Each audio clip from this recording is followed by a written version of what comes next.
Hai semua, konflik antara Rusia dan Ukraina bukan hanya soal geopolitik dan kedaulatan, tetapi juga soal perebutan sumber daya alam yang sangat berharga. Laporan terbaru menyebutkan bahwa Rusia telah menguasai hingga 70% sumber daya mineral Ukraina, terutama di wilayah Donetsk, Dnipropetrovsk, dan Luhansk.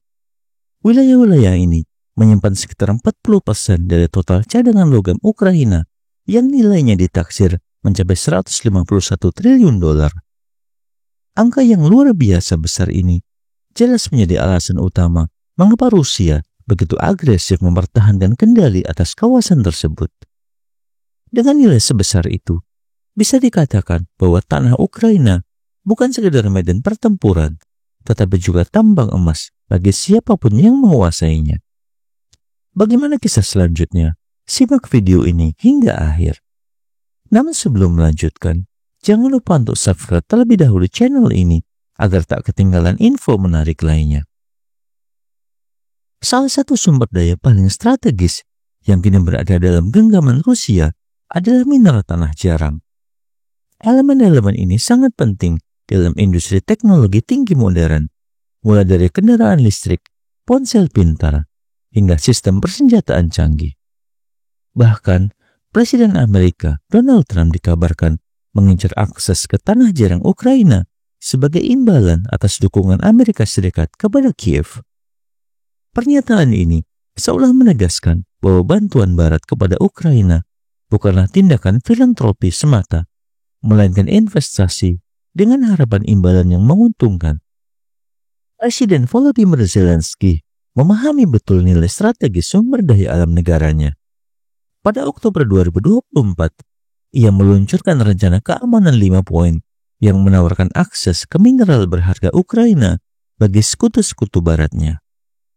Langkah ini tentu saja menggoda NATO dan negara-negara Eropa yang sangat bergantung pada bahan baku untuk industri teknologi mereka.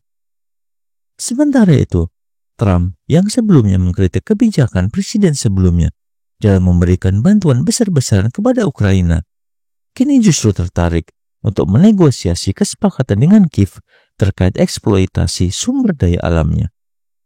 Presiden Amerika Serikat saat ini pasti akan melakukan pendekatan terhadap Ukraina yang lebih bersifat transaksional ketimbang sekedar dukungan militer.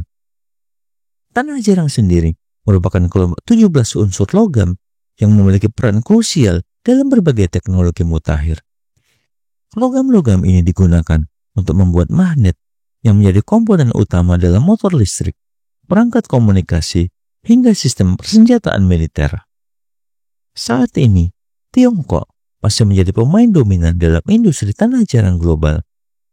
Namun, di tengah perang yang berkecamuk, Ukraina justru memiliki potensi besar untuk menjadi pemain utama di pasar ini.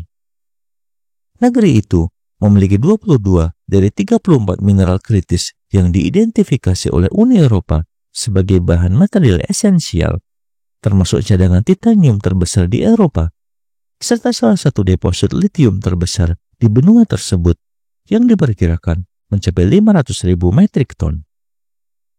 Dengan sumber daya sebesar itu, tidak mengherankan jika Ukraina menjadi rebutan antara Rusia, Eropa, dan bahkan Amerika Serikat. Saat ini, mungkin kita akan melihat kesepakatan besar antara Amerika Serikat dan Ukraina, di mana dukungan militer dibayar dengan mineral berharga. Bagaimana menurut pendapat Anda? Silakan tuliskan di kolom komentar, dan jangan lupa untuk like dan share video ini jika bermanfaat. Sampai jumpa di video menarik selanjutnya.